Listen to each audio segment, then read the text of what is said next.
Por muy difícil que me resultase, he llegado a una conclusión inexorable y profundamente perturbadora.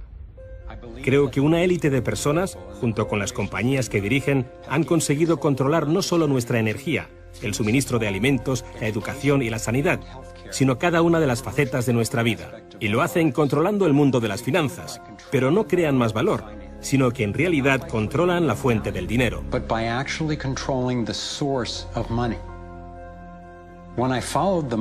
Cuando seguía el dinero, vi que me arrastraba a la cima de una pirámide. Aquí estamos en la base de la pirámide con nuestro día a día. Por encima de nosotros está el gobierno, personas a las que se les ha otorgado un monopolio de poder y lo usan para imponernos impuestos y controlarnos, estemos de acuerdo o no. Pero ¿quiénes los controlan a ellos? En el siguiente nivel nos encontramos a las compañías. Muchas personas opinan que hoy en día son ellas las que gobiernan el mundo, y no los estados nacionales, y lo denominan corporatocracia. Para conseguir los recursos mundiales y controlar los mercados, esta corporatocracia debe tener acceso a dinero barato. Las grandes corporaciones obtienen sus préstamos a un interés especial de los grandes bancos, lo que significa que aquellos que controlan los grandes bancos, la élite adinerada, son los que en realidad controlan las corporaciones.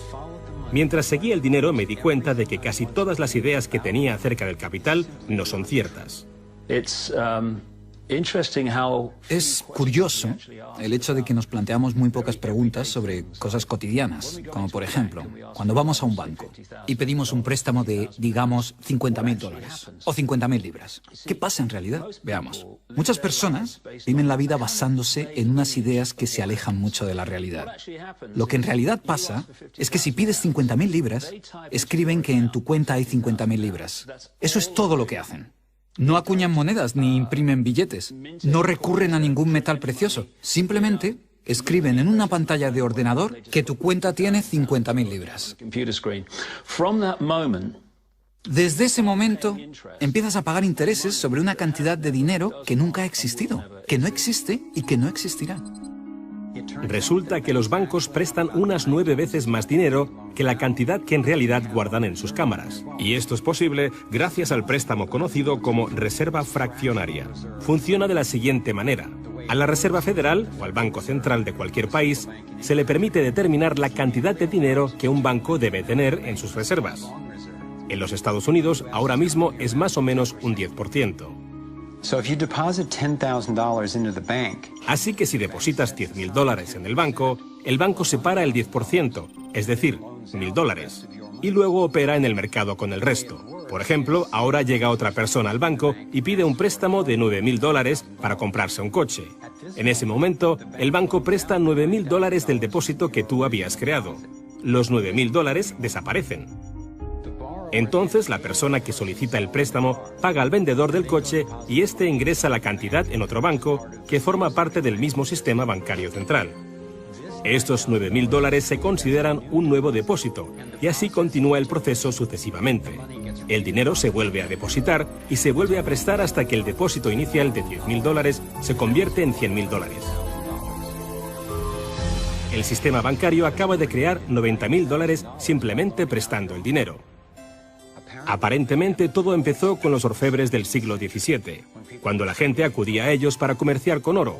El oro era muy pesado para llevarlo de un sitio a otro, así que la gente comenzó a guardarlo en cámaras y comerciaba con recibos. Aquellos recibos fueron los primeros billetes. Como solo unos pocos retiraban su oro en momentos determinados, los dueños de las cámaras, básicamente los nuevos banqueros, empezaron a crear recibos de oro que en realidad no tenían. Entonces prestaban esos recibos y les aplicaban unos intereses al dinero prestado, al oro, que en realidad no tenían. Así nació nuestro sistema de reserva fraccionaria. En este sistema, los banqueros consiguen hacer dinero de donde no hay nada, mientras que el resto de nosotros tenemos que trabajar para ganárnoslo. Esto ha provocado una forma moderna de servidumbre donde la masa de la sociedad trabaja para pagar su deuda con los bancos.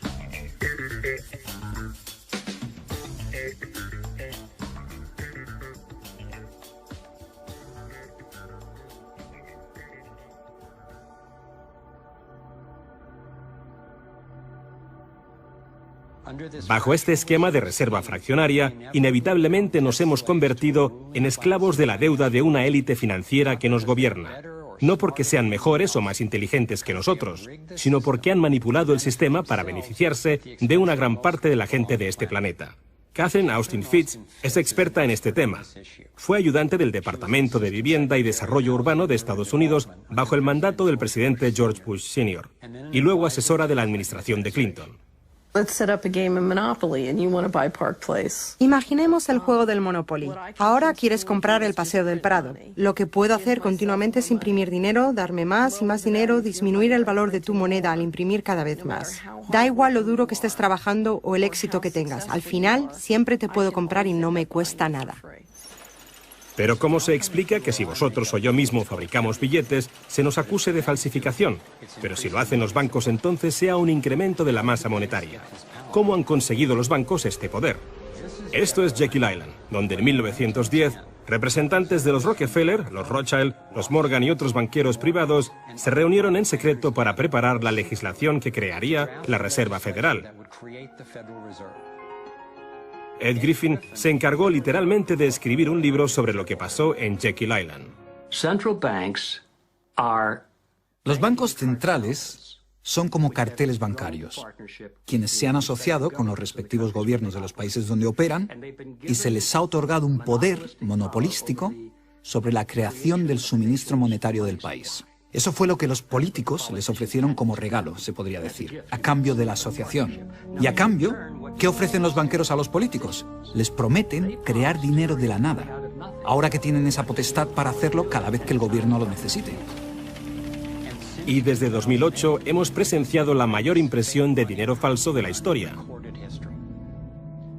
La prestidigitación financiera disfraza los costes, esconde a quien debemos culpar y nos deja como esclavos de la deuda trabajando para pagar las facturas. Me ha chocado el hecho de que en el mismo año en que se creó la Reserva Federal, en 1913, se creara también el Servicio de Impuestos Internos, y desde entonces se estableció el impuesto sobre la renta. Así que todos nosotros tenemos que pagar la deuda de los políticos con intereses a los banqueros. El problema es que tenemos un sistema bancario privado y centralizado en los Estados Unidos, disfrazado de sistema público. Si buscas en la guía telefónica de aquí de Washington, en el área de DC, si buscas por la Reserva Federal, en las páginas azules gubernamentales, ahí no aparece nada, sino que aparecen las páginas blancas, justo al lado de Federal Express. Es un banco central y privado. ¿Cuál es la relación adecuada, cuál debería ser la relación adecuada entre el presidente de la Reserva Federal y el presidente de los Estados Unidos? Bueno, primero debemos dejar claro que la Reserva Federal es una agencia independiente. Y eso significa, básicamente, que no existe ninguna otra agencia del gobierno que pueda anular las acciones que emprendemos.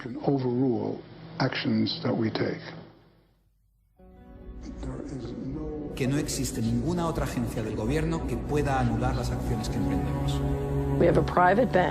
Tenemos un banco privado que imprime dinero en beneficio del Tesoro. La Reserva Federal imprime dinero en un sistema basado en la deuda, que crea escasez, pero coloca a un grupo de privilegiados en una posición en la que tienen acceso a todos los datos sobre la economía, mientras que nosotros continuamos en la ignorancia. Así que tenemos a un pequeño grupo de banqueros que entienden los datos de cómo funciona el dinero en la economía y se les proporciona la habilidad de imprimir dinero de manera que se sigue protegiendo a los privilegiados mientras que el resto nos hundimos. Catherine hizo la prueba de comparar una economía sana con un toroide vibrante, equilibrado, que fluye libremente y que se autoenergiza, en contraposición con lo que está pasando actualmente en nuestra economía. Tenemos un sistema muy dinámico que intenta optimizarse, pero en el centro se entrelaza con una solitaria. La solitaria actúa en el cuerpo inyectando una sustancia química que hace que te apetezcan las sustancias que le resultan beneficiosas a ella y que para ti son perjudiciales. Tienes un parásito que te manipula y que se alimenta a costa del organismo. Vivimos en un sistema económico que imita a la solitaria, donde la élite financiera sería la tenia y se está alimentando de nosotros, y no les gusta que se descubran sus artimañas. Después de que Catherine comenzase a destapar la corrupción del gobierno en los más altos niveles, el FBI llevó a cabo una redada en su compañía y le requisó sus pertenencias. Tuvo que ir de juicio en juicio durante 10 años hasta que la declararon inocente. Así que tenemos a la Reserva Federal, una corporación privada con el monopolio de crear dinero, pero sin tener que rendir cuentas y que además está apoyada por el gobierno con el monopolio de la fuerza. Han engañado al país haciéndole creer que la Reserva es una institución que ayuda a estabilizar la economía y que no depende de la política. Pero de hecho, en ya casi un siglo de existencia, la Reserva Federal ha hecho justo lo contrario. Desde que se puso en marcha, nos han robado a través de la inflación y el poder adquisitivo del dólar ha disminuido más de un 97%. Y la diferencia entre ricos y pobres deja claro que el dinero va a parar a manos de unos pocos. Solo 16 años después de que la Reserva Federal accediera al poder, los Estados Unidos sufrieron la Gran Depresión. En mi investigación he descubierto que antes de que se produjese el crack del 29, la élite de banqueros sacó su dinero del mercado. Después del crack, usaron ese dinero para comprar todas las acciones baratas y los bancos en quiebra más pequeños por poco dinero. Entre los banqueros que consolidaron su fortuna de esta manera, encontramos a los Rothschild, los Rockefeller y los Morgan. Un caso similar sucedió con el colapso financiero de 2008, en el que de nuevo se volvían a beneficiar los mismos banqueros. En los años previos al colapso, los mayores bancos, incluyendo Bank of America, Citigroup y Chase, todos ellos controlados por los Rothschild, los Rockefeller y los Morgan, se forraban y comerciaban con préstamos basura cuyo dinero sabían que no iban a poder recuperar.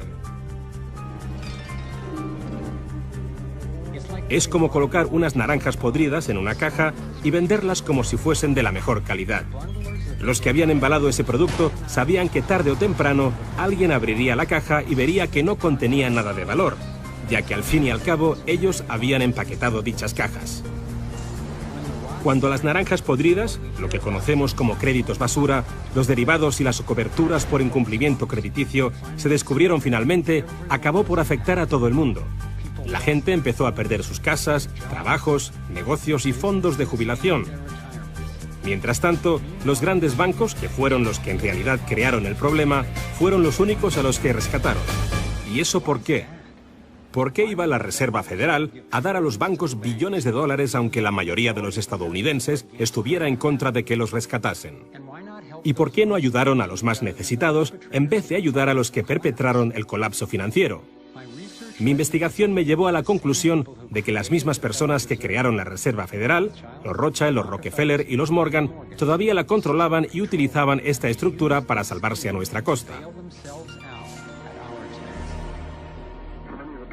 Muchos de los bancos creados siguen siendo el lobby más poderoso del Capitolio de los Estados Unidos, y ellos sinceramente son los dueños del lugar.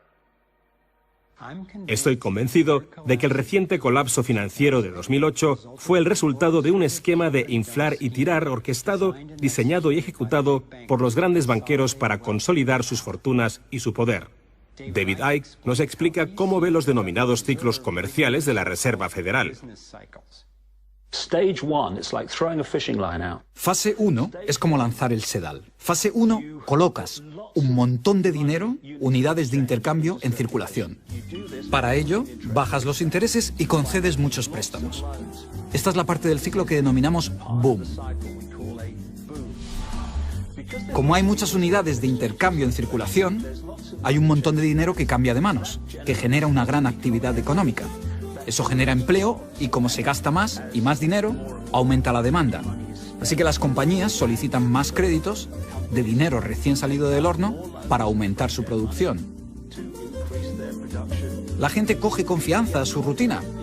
Pues resulta que trabajo para tal compañía y tienen muchos pedidos. Funciona de maravilla, tengo trabajo asegurado. ¿Y sabes qué? Estoy pensando en comprar una casa más grande. Luego empiezan a cambiar. Lo que hacen es tirar del sedal. Suben los tipos de interés.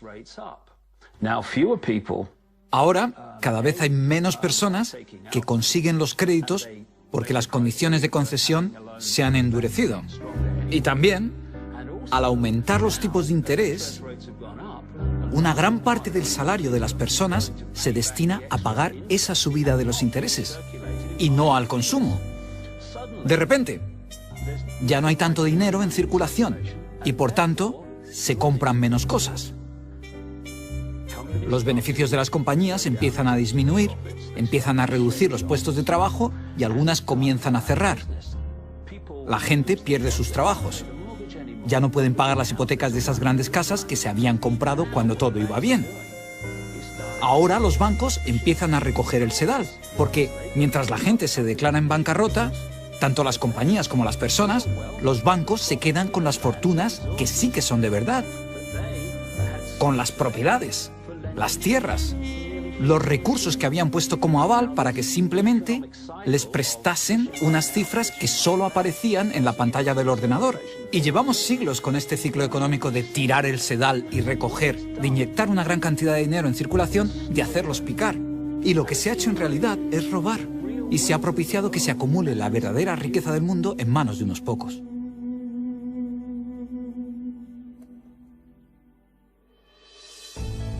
A nivel internacional, los bancos centrales utilizan el Banco Mundial y el Fondo Monetario Internacional para hacer más dinero mientras explotan los recursos de aquellos países a los que les prestan dinero y con este proceso acaban llevándolos a la bancarrota. El Banco Central de los bancos centrales es el banco creado por los Rothschild, el Banco de Pagos Internacionales.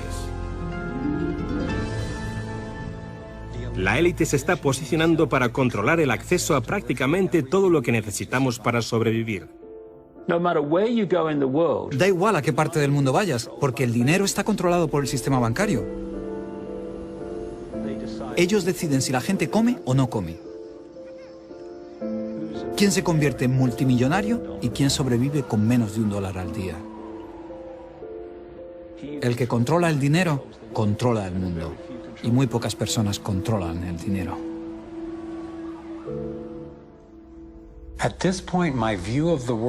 Llegados a este punto, mi concepción del mundo dio un vuelco. Empecé a enfrentarme al hecho de que el fracaso y el sufrimiento de muchos es en realidad el éxito y realización de unos pocos, la élite de los banqueros que ha engañado al mundo y a los que se les ha permitido crear dinero. Todos ellos ya son dueños de vastas fortunas. Entonces, ¿cuál es su finalidad? ¿Cuáles son sus objetivos?